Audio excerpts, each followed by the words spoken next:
part of the Press Play Podcast Network. Look up in the sky. It's a bird. It's a plane. This is Jason J. Lewis, the voice of Superman on Justice League Action. This is Mark Wade, writer of Superman Birthright, and you're listening to the Krypton Report.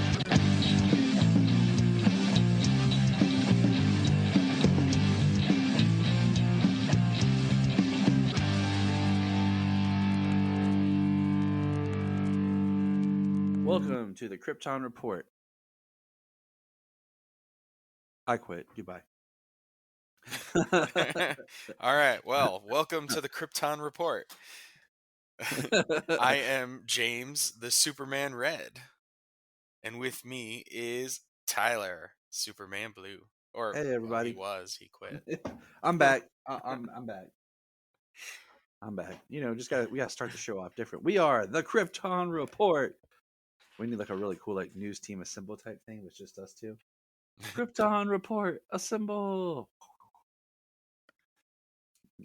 James with sports. They played ball.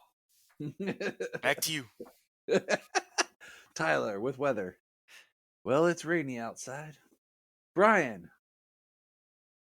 at the news desk. And then our forefront lead anchor, Jania. Go yourself, everybody. You know what grinds my gears? What, James? It's just a grinds my gears segment. I didn't really have anything prepared. Well, you can always be like, taxes. Right. Always. So speaking of taxes, I had to talk to some students today. They were doing an activity for government and economics about taxes. And I was like, you want to create visual representation of how the government does taxes. Imagine that you're getting a Snickers candy bar, right? You got your big old Snickers. And then when they hand it to you, it's a fun size. That's them taking their taxes. And that's what you get. Welcome to life. The fun size. I was like, you can carry that to life. It's awful. It's so sad. It is. Okay, so this is not the whatever this is, I don't even know. But hey, how's it going, man? How's your week been? Started out pretty good. So it's early, so I'm everything's going well. Good. We don't have a whole lot of news.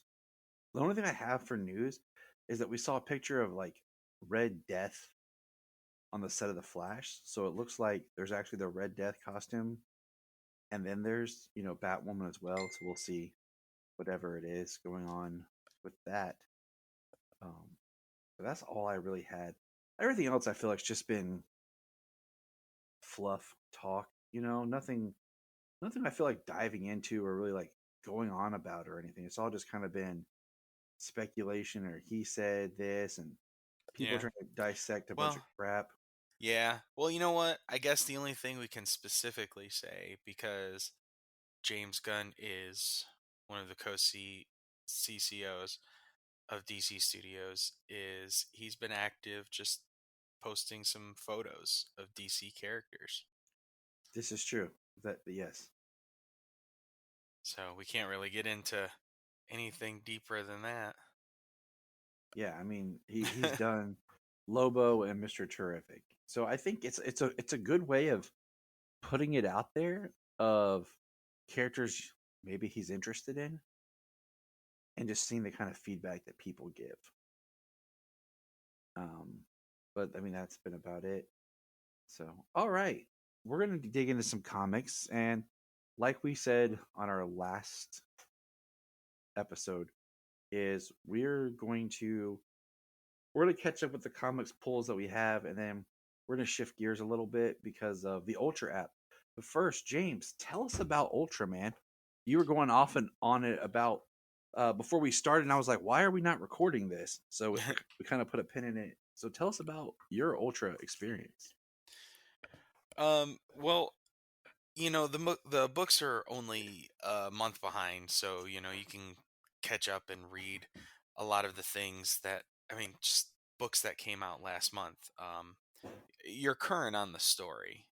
I mean, that's not that far behind. Most people, their reading stack continues to grow, and they don't get to it. You know what I mean? Mm-hmm. And I feel that way when I put more and more books on my list. But so I kind of, after I got Ultra, I picked up where I had left off, which was Batman Fear State, which was a little bit ago, but I was able to finish it all up. And from there, I was reading the mainline Batman book, a couple of issues, and then you get to Shadow War. Well, you can jump right over, like, Shadow War is Batman, Deathstroke Inc., and Robin, like a crossover of those three books. And, you know, I just caught up to that on all three of those books. I read Tom Taylor's Nightwing. I caught up on all of that. And literally today, another book dropped. So I'll be one issue behind when I when I read that again. Um, I'm coming up to the Shadow War here. I'm interested to read the So, James, have you watched the newest episode 3 of Titans? put me on the spot like that. No, I Yeah. haven't. What? Why are you even my co-host, man? Why do I bring you on here? Um, Well, what is normally you wrong? tell me what we're talking about, and I and I make sure to get it in. Nah, I just want to say, like, this last episode of Titans, the episode entitled Jinx. No spoilers here. It sucked.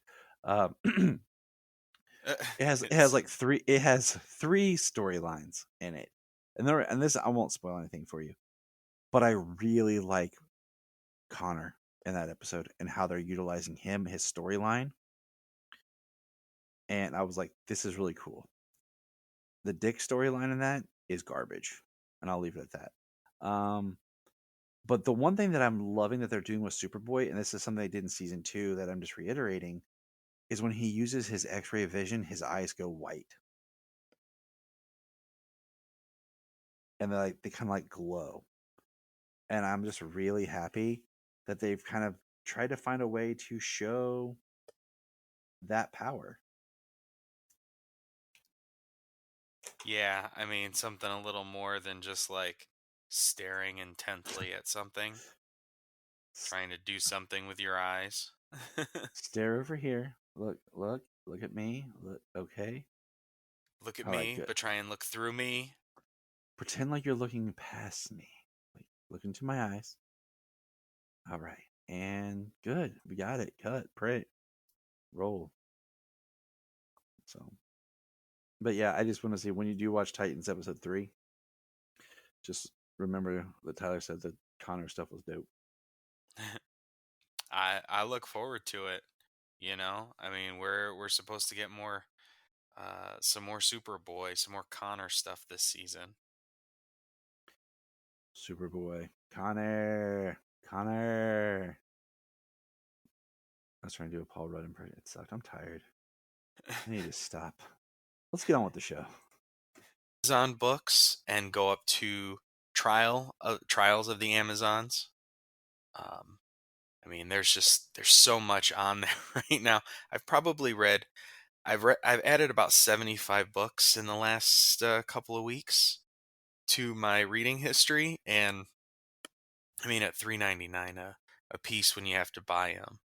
I mean, I paid my 100 for the year. I've already read that, so it's a really awesome experience. Good. I mean, and that's part of why we're just getting to the point where we're refocusing on the current books because it's just been a lot.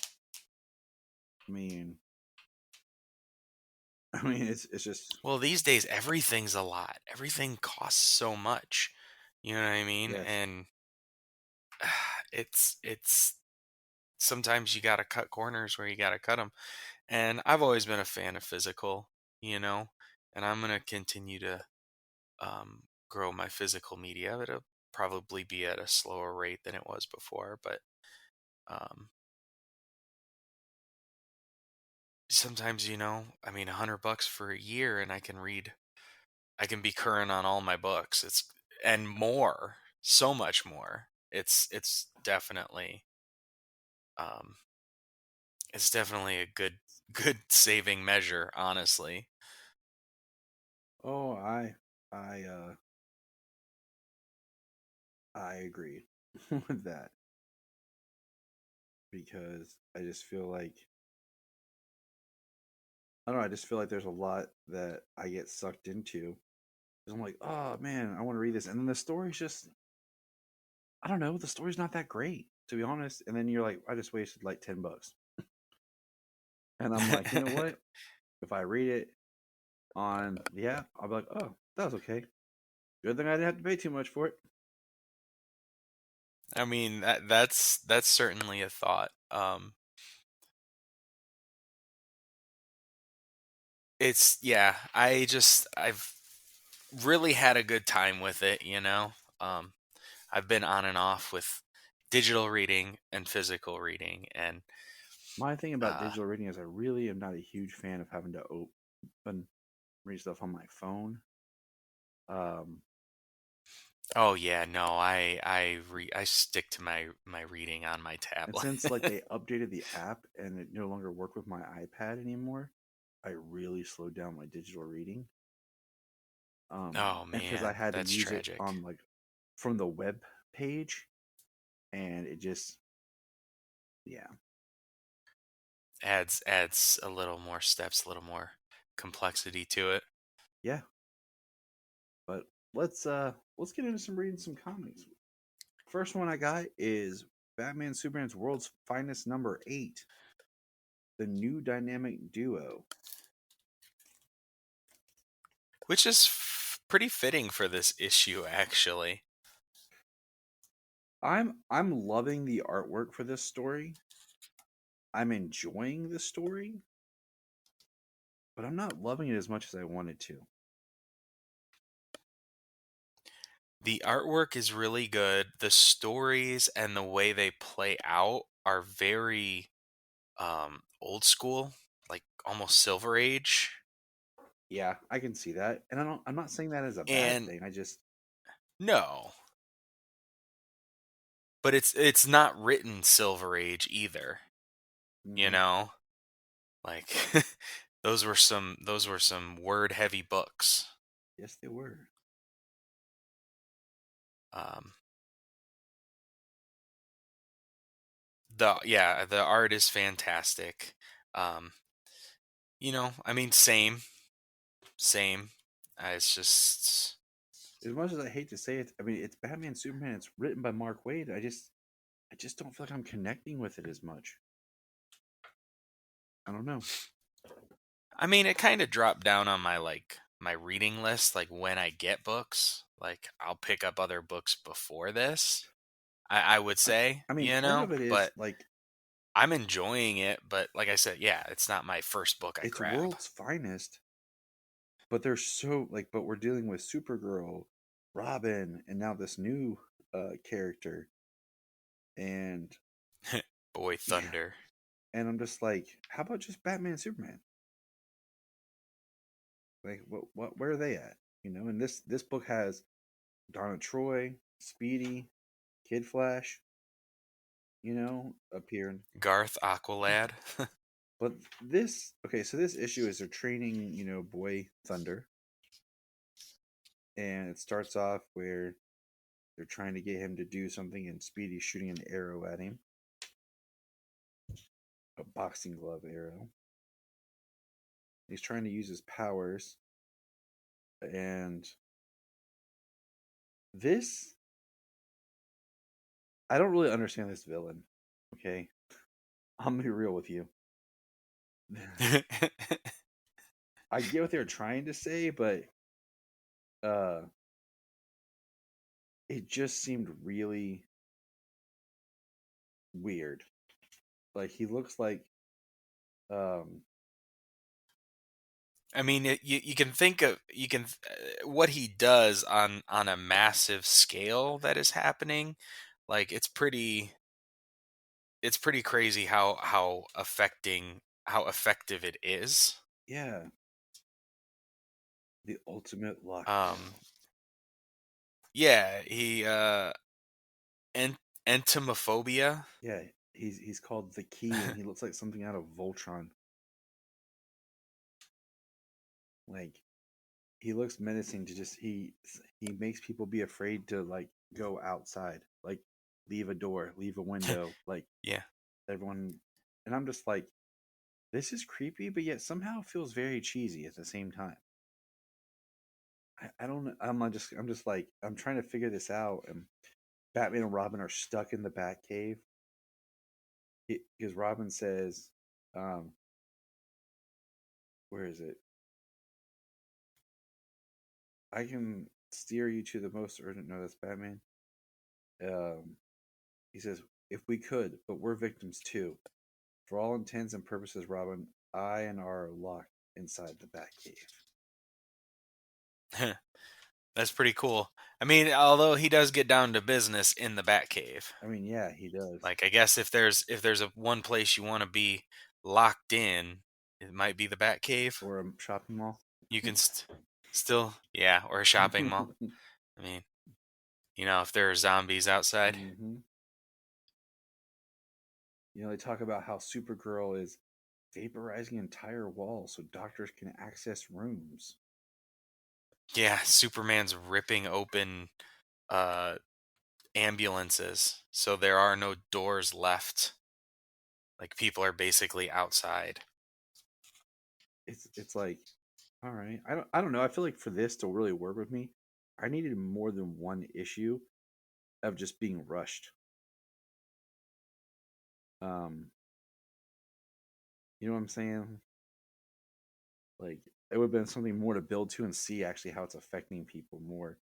So they send David, also known as Boy Thunder, to a coal mine of people stuck inside the coal mine, and he goes and he flips the switch, and basically nothing's happening. And they say like his powers, he could set off a fire. He steadies his powers, and then he just says, "I'm sorry," and he takes off, leaving the coal miners. And Superman, meanwhile, um, is dealing with stuff. And then we get a cutback of David on his planet, of people yelling, "Please help me!" And he says, "I can't. I don't know how. I don't know what to do. I don't know." And we see people on fire, and then we see David's eyes look all. I'll be honest. I thought he was going to go down there and blow up the coal miners, because like the look on his eyes, and then we see him flying towards it. I thought he was about to snap. And then Superman. Well, that would have been a real twist. I mean, that's where I was like going with this. Superman gets there, and we see that David's already got there, and then we find out that the best part of the whole book for me is, remember how I had someone working on an antidote, said Batman, and Robin says, "Can I say it to him? Can I? I'm dying to. Let me go." Robin says, "Hey, Superman, look up in the sky," and it's Blue Beetle, um, dropping the antidote. So that was cool. I like the design for Supergirl in this book, and Supergirl's trying to talk to David, and she's telling him about Argo City, and I think it's a cool explanation. I think it's an interesting story about basically how it seems just a little tweak than what we're used to, with the idea that Argo City survived the explosion, and then it was dying. So then Kara was saved by being launched from Argo City, and then a meteor storm eventually wiped out Argo. My parents just managed to rocket me alone to Earth.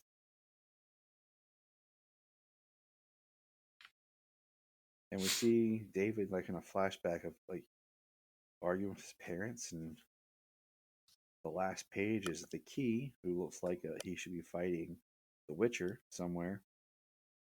He even has keys at the end of his long white hair. going into a room and saying he has a new sidekick, and it's the Joker. Yeah. Well, the interesting thing there is with David's memory is she says, um, but remind yourself every day, David, that nothing you could have done, uh, that there's nothing you could have done, and that's okay. What happened was not your fault, right? And and she questions him, and he kind of, I don't know, looks guilty when he says Yeah, he right. does. So maybe there's something more that we didn't see during the escape in that Oh, there's issue. loads more. He killed them all. And then Superman has a new sidekick, and of course the Joker loves sidekicks. And you know what? I wasn't even like excited or anything to see the Joker because I feel like he's gotten played out. I don't know. No, I mean, I saw the Joker. I was like, oh crap! Like I didn't expect the Joker to be waiting for Maybe I'm just anybody. getting old and jaded in my old age. I'm just like, yeah. But let's go over to our book that has returned to us, Dark Knights of Steel. James, why don't you take the lead on Yeah, this that was a one? little Take hiatus. the lead on this one. All right, give me a second. Switch him around. Yeah. James is like, whoa, way to put it in the spot, man. Like, I gotta put one away to get the other one out.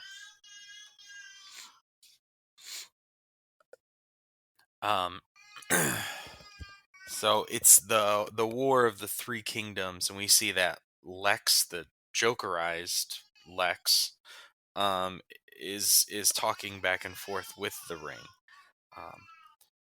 It's the Ring almost seems like Power that's what I was Ring, thinking. Yeah. from Earth 3, where it's kind of talking negative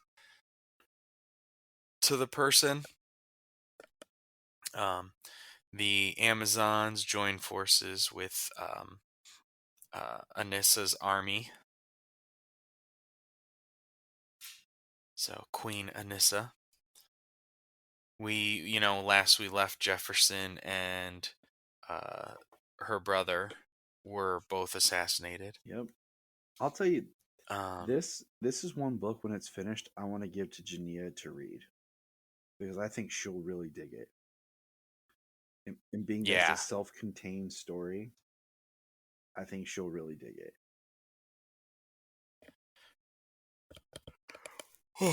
I think JB will enjoy it as well, because this time period is also this fantasy time period, and everything that's happening is right up her alley, and it's right up mine, which is why I'm enjoying it so much. Lois approaches Constantine. Constantine is hiding something. Of course. Oh yeah.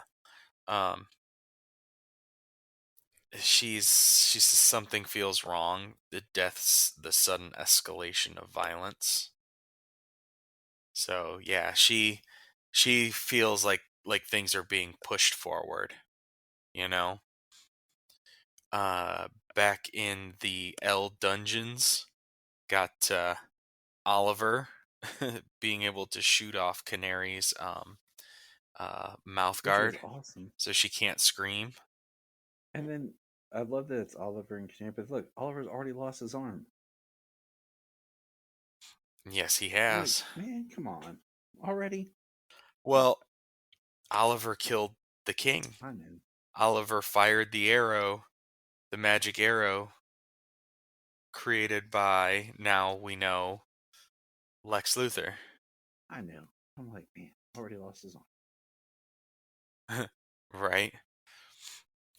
So General Waller and Harley Quinn go out to meet Anissa and Hippolyta. Try to discuss terms, trying to get them to surrender and end the war before it starts. My army will, and nothing goes well. My army will see you on the other side of the forest. Constantine, he's, uh, don't let them leave. It's just the two of them. And Hippolytus says that would not be honorable. And he's like, to hell with honor. And the forest is a lie. Yup.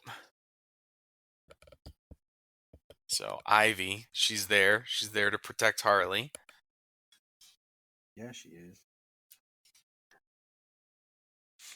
Got all the Amazons, everybody fighting, and Joker ring. Lex comes in, basically like kamikaze bombs her. Even the ring looks more like power rings than an actual lantern ring,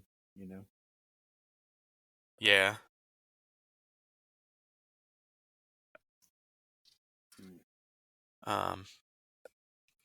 Laura, what happened? Diplomacy went about as well as I suggested it would.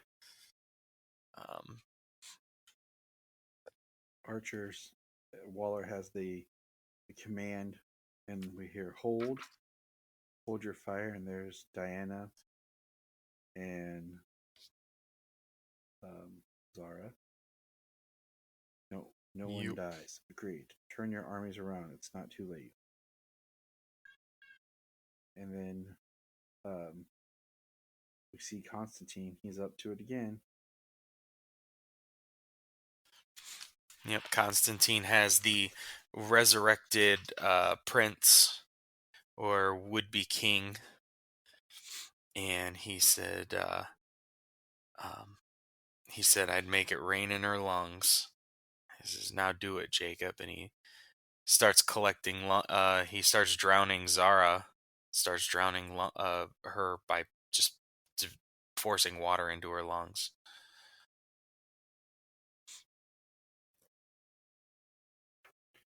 And then we hear fall back, and then boom. Yeah. He says, John, I don't know if I can. I've been beyond. I don't want to send anyone else to their death. He says, she took your father, Jacob. Don't waver. Avenge him. And Diana is, who's doing this? Stop. And by the gods fall back, Lara comes out onto the battlefield. She creates such a massive shockwave, like the carriage and the horses goes flying, tumbling through the air, which the prince Jacob gets his head knocked. You can see he's bleeding, and Zara starts being able to breathe. I love the bottom panel. Where it just says Lara, and you see her in the show with the one red eye. Yeah, that's pretty cool. Just don't do anything foolish. If you love your people, surrender. She says, we have your son already, and Anissa didn't even know that. Mm-hmm. Says, come peacefully, and Anissa says no, they have to pay for what they did. And she's, no one has to die. I give you my word. And Lara says, where's the fun in that? And cuts Queen Hippolyta in half. Dude. With her heat vision. Yeah, man. That next, yeah. Yeah. That page, I was like, holy wow. And we have Diana screaming mother. And I was just kind of I'm sitting to myself thinking, yeah, it's about every time I feel when me and Jania's moms get together. Which one's going to snap and murder the other one? But man, this is such a good story. I just that's a turning point. What's gonna happen now? Is Wonder Woman gonna some Romeo and Juliet turn sides and fight against Zara and Lara and everybody? And yeah, she'll probably she freaking incinerates her. She cuts her in half. I don't even it's nuts. I don't know where to go. don't even know where to go. I'm just like, this is intense. But I'm all right, you know. Yeah. I'm like, it's the one book that I probably look forward to the most right now because it literally can do whatever it wants. Oh yeah, this is one I'm gonna keep buying until it's We got over with. 9, 10, 11, and 12. 4 more to go.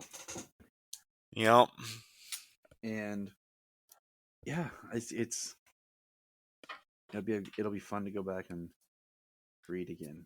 All right, so Yeah, when it's all done, next up, it'll be fun to reread from front to back. Action 1048. I got I guess the basic cover for it because my comic guy sucks and doesn't always hold off on my comic stuff. You get me? The artwork for this issue is cool, but I don't like the coloring. It's very burnt orange, not even like sepia, but I don't like the coloring for it. And I'm gonna be flat out honest with you. I didn't really like the issue. It felt a little disconjointed. It had more questions. The appearance of Bibbo felt out of place. Yeah, I'm just throwing this out there. This has probably been one issue of Superman in Action Comics that I just was kind of like, eh. I don't know. I just didn't really like this issue. I mean, I like the interaction between Metallo and Lex, where you basically understand that Lex is setting Metallo doesn't want anything to do with him and just wants to live out his days, and Lex makes the off comment about Metallo's sister visiting every Sunday. And then at the end of the book, we find out that she's not coming, that she missed their visit, and you pretty much know that Lex probably did something to her. But yeah, what are your thoughts? Yeah. You can take it from there. I just the way that this story kind of plays out, I don't know. I didn't really like it. I mean, honestly, when it comes to the art, I like the stuff that was easier to look at and read and digest was like the Lex and Metallo stuff, Superman in space. But there was just everything was like orange and yellow. Yeah. The art, it was just a little different, Yeah, because we just came off the other Action art, which was really well done. like I said, it's not so much the art as the coloring. I'm not trying to be like a downer here. I'm really, really not. Like that's not me at all. But Yeah. Well, we get a continuation of the story from War World. We've got the building up of the story with Lex and Metallo, that we've had the last couple of issues. But we've got a continuation from War World. The children on War World that Kal-El rescued and said could stay with him. Couple of the Felosian children. So it's just like introducing them to Earth. They're at the zoo. They're looking at stuff, and that's where we get the Bibbo appearance. Clark's doing his thing out in space. okay, my question about the kids weren't they part of the Felosians, or were they just Warzone people? Because I thought the kids had powers too, or would have powers on Earth. That was my biggest kind of misstep here of what was going on. Was Right. because I thought that they were part of that group. So, yeah. I mean, I kind of assume they were too, but also we had seen that the Felosians didn't have the same reaction under the sun. and like Theola is like powered by Genesis. I guess that's true. I know. I mean, I guess I was thinking because comic soliciting anymore sucks because they're showing us like the covers and storylines for books months away. I mean, the newest issue of Comic Shop News uh has the Super family on it, where it's Superman, the two kids, John in a new suit, Connor, Supergirl in a new suit, the Superman of China, and then Nat Steel. So I just was like, oh, so I had that before I read my book. So like I just was thinking, oh, the kids have powers. What's going on here? Oh, right. But I don't know. Um. Well, then we get the appearance of some new gods. It appears to be Desaad, Calabac, and Which I thought Orion. was weird because Orion's usually like on their team, you know? And I felt like this was really just kind of like, whoa, like what's going on? Especially with Orion. Like, and then Bibbo goes to punch Calabac. And I was like, really? Right. Man, Yeah, I was like, oh man, I like like Bibbo's gonna be saved by Superman once again because otherwise this dude would get I smashed. like Bibbo. But sometimes they try to write him with his accent and it just comes off weird. Right. Superman, Sooperman. Um, but yeah, Super Metron shows up, and they're talking about they want the fire of Olgren. Yeah, so Olgrun is one of the old gods. Now, one of his 7 aspects is awakened in you. The madness that once took Olgren will take you next. It is inevitable. And they're like, it's not in Superman, it's in the boy. And the boy is Olgrun's heir. And Superman's like, over my dead body. Enough of this. The boy truly holds the fire of Olgren. Then let us learn what we can from. Boom. Superman punches Orion in the face. In the face. Yeah, he does. Like he rocks him hard. And Orion's like, take them. And you see Superman fighting Orion and Calabac while Metron just sits there. And he's just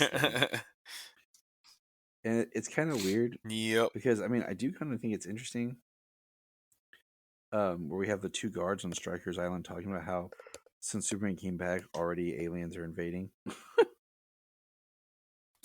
Right. And then that's where we have the it closes out with the Metallo, and it says the next is Superman versus the New Gods in Action 1049, I believe. So, and that's Kal-El Returns Part 3. Yep. Which is weird because And we these got Kal-El Return stories fit, but like they fit together, but don't fit together. It's like this one doesn't really feel like it connects with where we have Superman, son of Kal-El. yeah, part 2 on Son of Kal-El, because part 1 is Action Comics 1047. And then part 4 is the next issue of Superman, son of Kal-El. And it's like, well, that's not him versus the New Gods. So it's just kind of weird. Did you read Rebel Moon Part 2? Yes, I did. I did read Red Oh, Moon, yeah. not Rebel Oh, Moon. must have been a Freudian slip. Red Moon. Yes, that's it. Yeah, the Warzoons are on Earth. They're looking for him all over the place. Um, Supergirl is trying to work with Theola about on her flying and everything, while people are we got Connor searching. they're searching all over the world: Metropolis, Gotham, Shanghai, Mexico City, every major population center. Um, the Superman of China. John Kent's suit is in Atlantis. You got uh, Steel. Yeah. John and Steel Natasha and Steely. searching around. Right. Steel and Steelier. Steel, Steel, and Steel, Steal. They're like, we're really going to mess with you now. Right. And then Superman. Yeah, they're looking all over. Theola is telling the story of what is his name? They say his name. The oldest living Warzone. Yeah. Shaytil? Chatel. Yeah. Chatel. Yeah, that's who they're searching for. She tells the story of him, his savagery. He's lived so long. He's killed like thousands. And they're searching for him. And she starts hearing like Superman, like her super hearing kicks in. And she can hear Chatel. And so she tells her where to look, and Supergirl is watching. She drills a hole into the earth where where she can hear him. What does it say? He egg of a meteoric stone reaver and planted it beneath beneath a city. The egg hatched, and there's this giant beast with horns. And let's see, does he call it something? Witness the creature that will reduce Superman's chosen people to ash and bring his home crashing down upon thee. Okay. I don't remember him really talking. Yeah. No. I mean, he did, because it was always, Mongol who was and Mongol who is. Yeah, he always talked a lot about nothing. He's very, very verbose to say something simple. That's an understatement. But all right, that's our comics. Now we're going to jump into our new segment. We're going to press pause and hear a few words from our other podcasts on Press Play Podcast Network.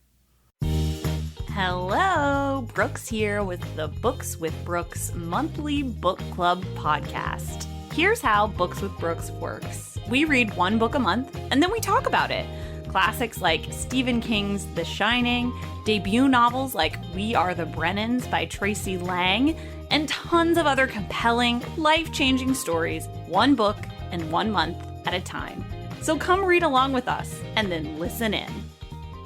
If you are like Tyler and James and can't get enough super talk, check out these other podcasts. Digging for Kryptonite, Supergirl Radio, The Last Sons of Krypton, the Superboy Legacy Podcast, All-Star Superfans, Superman the Animated Podcast, The Aspiring Kryptonians, Always Hold On to Smallville, The Geek of Steel, and Truth, Justice, and Hope. Remember to check out Krypton Report on all social media platforms. Go to linktree.com/Krypton Report. You find out all of our information. $1 a month. You'll get extra special content that you don't get on the main show, like movie commentaries and whatever else comes out of our mouths. So check it out, patreon.com/Krypton Report. This is Dan Jurgens, and if you want to have a good time, keep listening to the Krypton Report. All right, so the other part of this week's episode is we're taking a look back. It has been, the time of this recording, it's been a little over a year. We were going to record this earlier, but life happens, people. Since Supergirl ended. Supergirl one of the founding blocks of this podcast ran from October 26, 2015 to November 9th, 2021. And we were going to look back at the pilot last year or last month. But then we thought, it's only like a week and a half, 2 weeks later. That is the 1 year of the finale of the series. So we thought we'd look back at the pilot, which James and I never discussed the pilot together. Because James, you joined after season 1.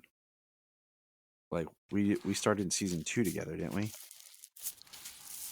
I believe so. I believe it was season 2. See, this is how long we've been doing this. Right. We're starting to forget things and get old. But yeah, I know season 1 was pretty much Jamesless. So like I said, we never talked the pilot.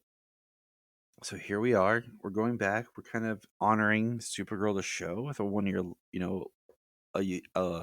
a look back at the pilot 1 year after it ends, with just kind of how do you feel about it? Like, what were your thoughts? And as we get into it, James, let's take it back for a moment. And what was your thoughts and experience with the announcement and the preparation for the show and the first time you were viewing it? What were your thoughts? Where were you headspace awaiting watch the pilot of this show?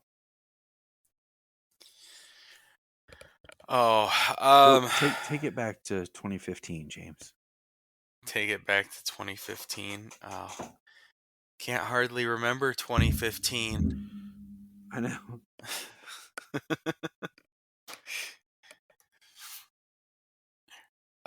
No, I remember that the announcement that the show was coming. I, kind of followed it, found out it was coming out on CBS, coming up in that October, and I watched it October 26th, I watched that pilot as it aired on TV, and leading up to it, the trailers and stuff, it got me really excited. I was happy to see a new show because at the time, we had Arrow and we had the Flash, so it was this ever expanding thing, and it was really awesome to see that Supergirl, that this character was, that another Kryptonian also was getting their own show. What were your thoughts going into it about the role that Superman may play in the show? I mean, as we got further along, they had said that he was going to be like a background character, that like we weren't really going to see him and stuff. And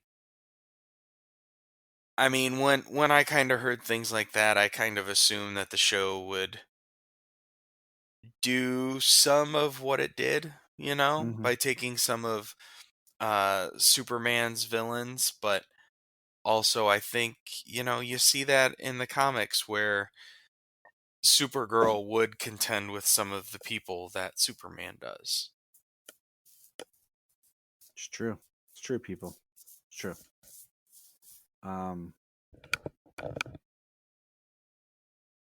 Yeah.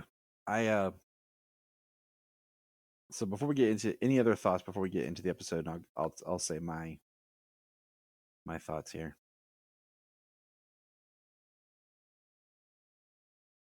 All right, I'll go. I remember when the show was announced, I was really excited. It was going to be on CBS, which I thought was interesting because it was like one of the major networks that didn't jump on any kind of comic book. It just seemed like we had Gotham on Fox. We had Krypton being talked about for sci-fi.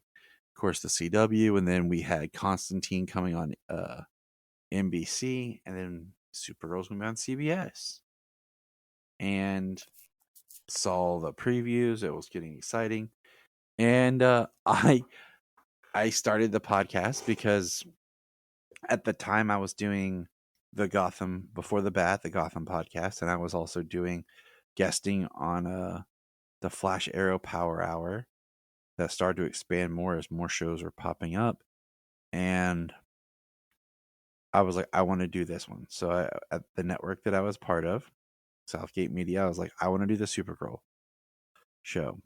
And when we first started the podcast, it was just a review podcast of the Supergirl series. The first season of the podcast was kind of who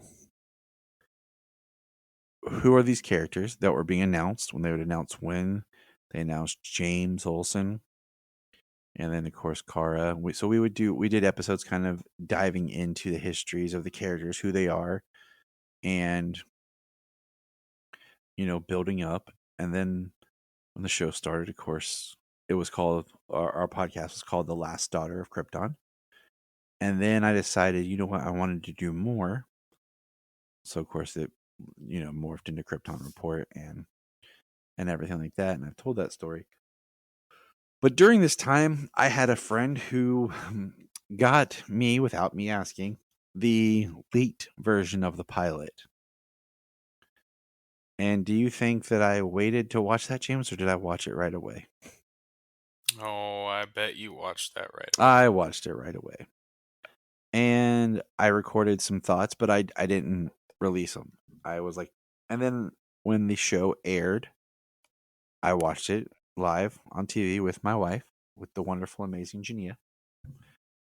And we watched it, and it was good. There was no difference in the pilot and then what was leaked.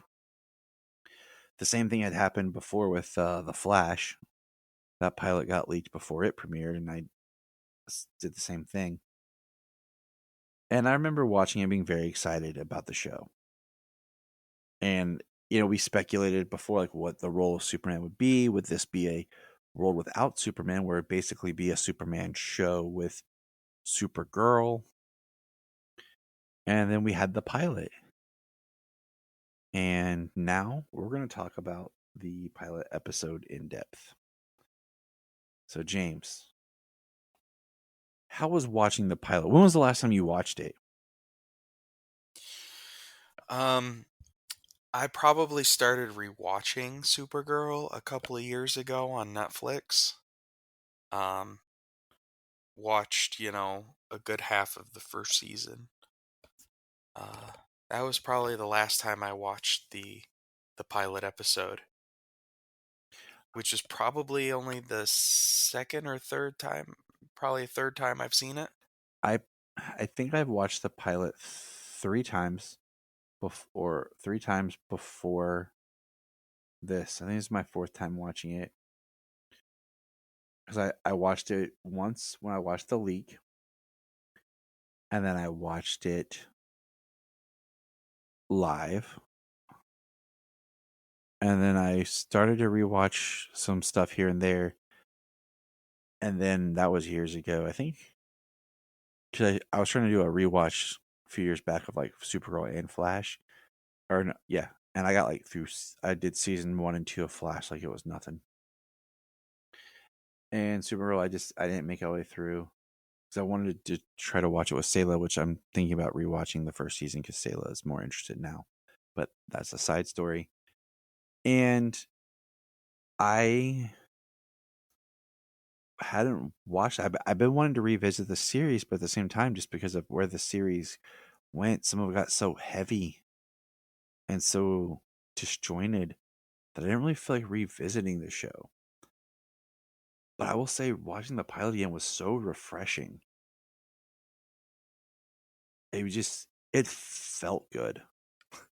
Like, oh yeah, like yeah, it hit me. It still hit all the emotional beats with me. It resonated. I still had that with the music, the way it was, her saves, her, like the way she just comes out and does, being Supergirl and everything. Like it was it was hitting all the beats again, and I was like excited to watch it. Like, and I forgot how much I really enjoyed the first season.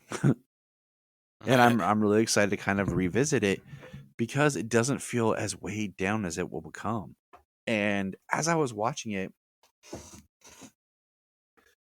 it's kind of weird to think about because you forget that the first season was produced in Los Angeles by CBS, because in the next 5 seasons are all on the CW, and it feels like a CW show.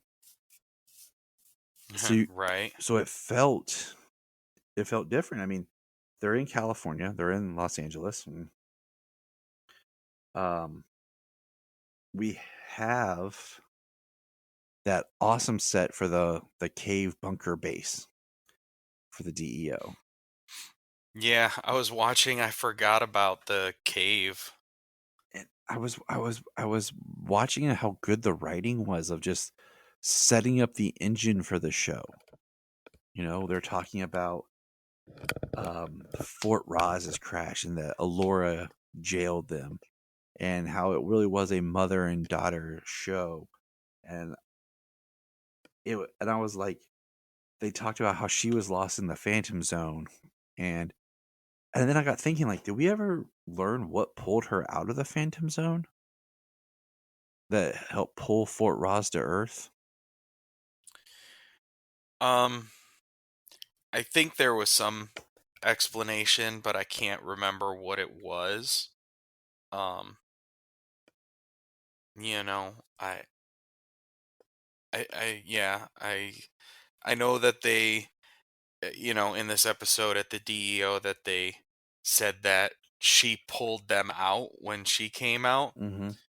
but I think that's just like something, they say like a misdirect for her to focus on something maybe she's guilty of, but I think something else, they opened up the Phantom Zone and to get Fort Ross out of there, and she was released at the same time. Mm. I think that's how it went, but I can't remember what it was.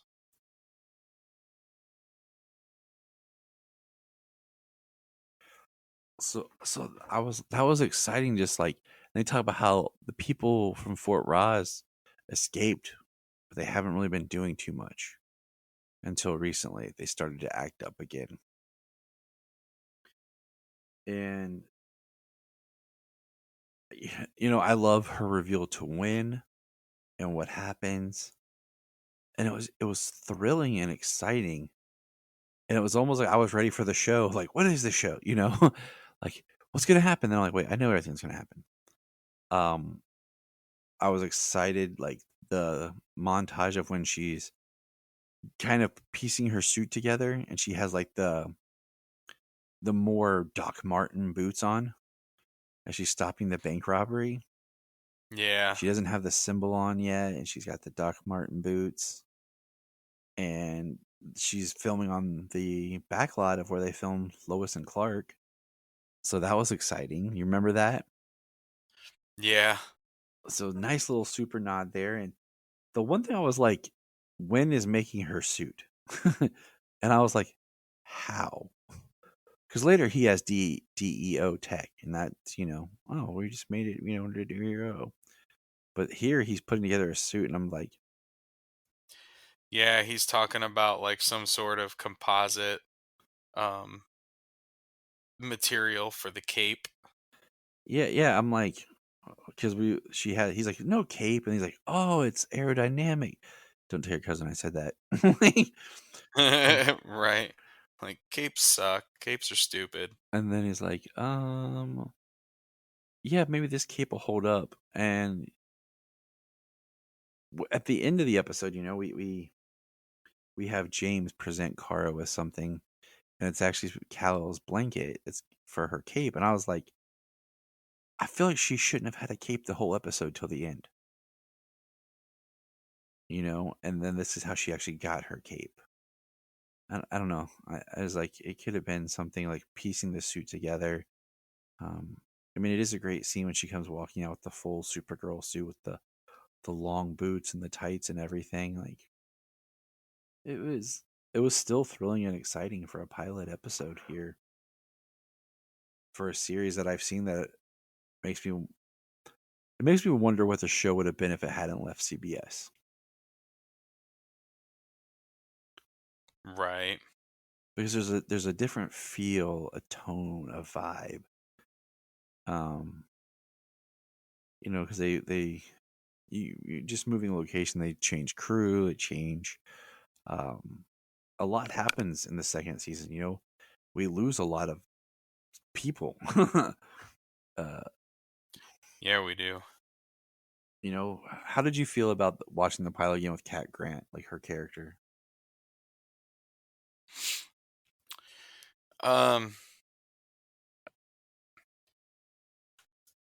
she was. I forgot how like pushy and not pushy because she's always pushy. Um, how just like so much that it was enough to be, or it was so much to be who she is, a woman running a multinational uh, news outlet like that, and the way she was just like, oh, you're fired, and then just like, oh well, see you tomorrow. A lot of people, I don't say I don't like Cat, but at the same time, I was in the pilot here. I'm just kind of like, ugh, like, but her character, we get to see it develop more and grow, and it's cool. But that's something that we lost when we went to season 2. We lost, Lucy Lane when we went to season 2. Yeah, we did. And I mean, Lucy wasn't in the pilot, but just talking about things that change, the desert bunker and all that. But there's such a the episode is definitely a pilot. Unlike Lois and Clark, where the first episode is basically a TV movie to launch the series. This is just a standard pilot that does a really good job of establishing everything, doing what it needs to do. At parts, I thought it could have breathed a little bit more, but it worked. And you know what? Like, I liked Alex again. I feel like as the show went on, they just did some bad writing for Alex at times. Yeah. And it just felt like this was a good, strong character again. And I did like the line, I don't know if you caught it, where Wynn is talking to Car about him and her, and he says the super friends, and she's like, we're not calling ourselves that. And I'm like, well, Yeah, wait 5 I years, did. Cara. Then you'll be flippantly Right. using it all the time. We're the super friends. um, but the pilot is fun because the pilot is the one time you see David Harwood as Hank Henshaw. Because the whole time he is acting, he's Hank Henshaw. It wasn't until they were finishing shooting the pilot that Jeff Johns suggested the scene of his eyes going red and him being Martian Manhunter in disguise. So from the actor and everything, he's playing the Hank Henshaw character. He's not playing John playing Hank. No. So there's a subtlety change when you get to the second episode in him. But how did you feel about that the first time you saw it, and how you feel about it now when you find out he's Martian Manhunter?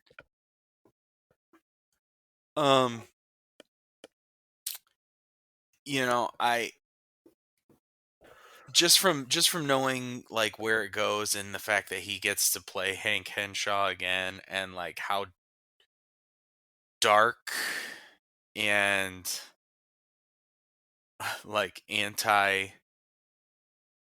um anti-alien that he was. Uh-huh. Like he's like he goes hard with it later, you know? because he's very much that in this one. Because in this episode, we've got like aliens don't exist. What do you mean aliens don't exist? Superman is an alien. Yeah. Like, is he the only accepted alien? Is that what you're trying to say? Yeah. So it was interesting the way that they his performance. I really enjoyed. I think he did a really good job. He was very much Hank Henshaw. But he had a likable quality. He wasn't completely horrible, but he was like, because he's, when Alex is, is Kara, um the reason I was recruited, and he said, yeah, but you're the reason you stayed. It's a little bit of a compliment, talking up Alex's character. There was just a soft side to the edge he had the whole episode. Yeah. So I didn't think that it was. I wasn't sure if that Hank Henshaw character was going to be the same one that we know and expect from the comics at the time of watching it, Mm-hmm. No, I 100% agree.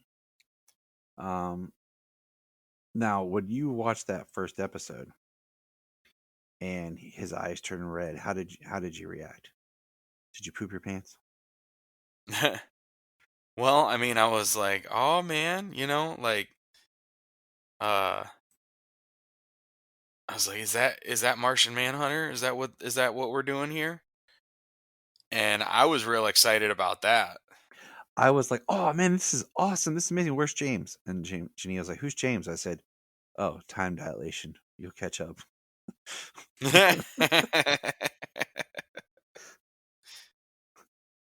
No, I was excited. I geeked out. I got really really pumped.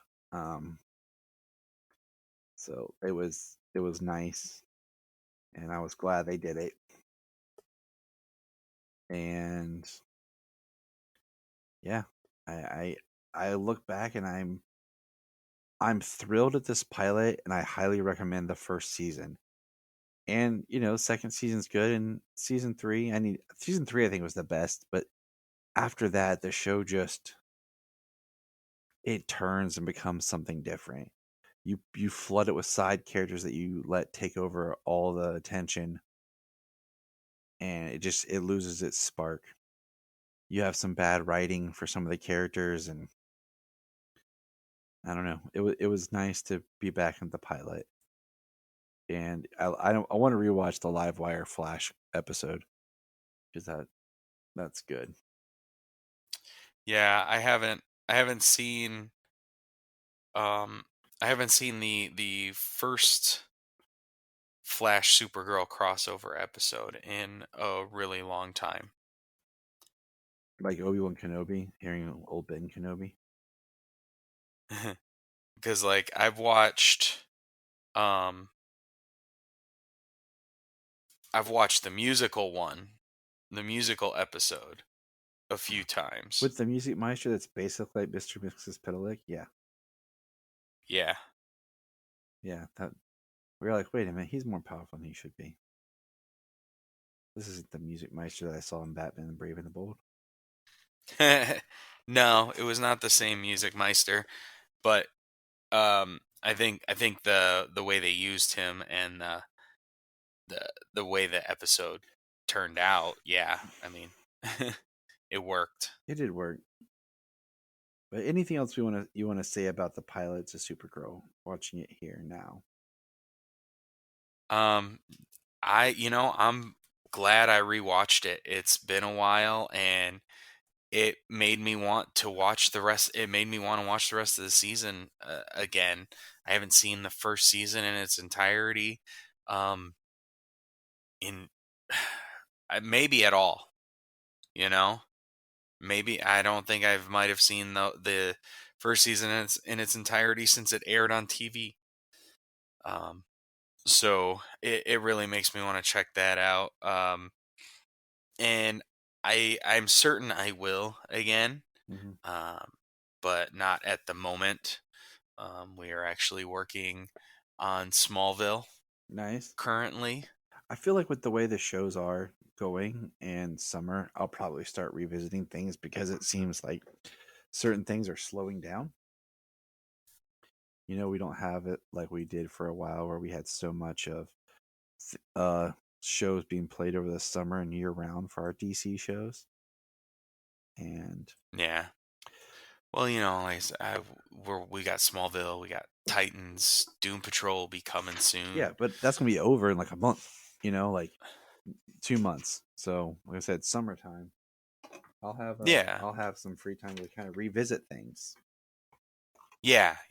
Like I said, it's definitely something I want to do. Okay. Well, James, thanks for the chat, man. Looking back. I also want to point out to people, Supergirl Radio has been doing much like I experienced with James. Rebecca over on Supergirl Radio, when she started, she didn't have her full-time co-host Morgan. So they've been kind of going back to certain episodes earlier in the show and reviewing them. And those are fun to catch if you get a chance. They do a lot more in-depth discussions and have done a lot more episodes than what James and I are just kind of doing. We just want to do the one as a way of just looking back that it's been a year, James, without the Girl of Steel, the Maiden of Might. It's been a year. How does that feel to you? Like not having new Supergirl in your life? And we didn't even get our Supergirl on the big screen like we were promised. So, yeah, we haven't gotten that Supergirl yet, and you know, with Superman and Lois, we don't know that will ever happen. I think it should. I think because it's a different Earth, it would be great to see Melissa show up. Yeah, like she's coming. You know, back, we she's got coming that- back from the future. You know, like she's been with the Legion the whole time. That explains why she's not been in any of the episodes, and we get to see her for like a 2-episode arc or something. Would be awesome. Yeah. You know, the Young Justice tease of Supergirl we had there, so far does not appear like that's gonna get to play out at all, which is very, very sad. Very, very sad. Yeah. I'm gonna have to buy everything that I can Young Justice. Well, I mean, that's how I felt with Stargirl. Like I bought the season of Stargirl because I was like, I wanted, and I tried to play it like in the background a couple times with the CW app or whatever, just to like, I love this show because I do. So I really wanted to support it in every way possible, and then they canceled it. But that's going to wrap us up here. Thanks, James. This is the Krypton Report signing off, and remember, Look up in the sky. we just want to say if you've enjoyed this podcast, please check out other podcasts on the Press Play Podcast Network.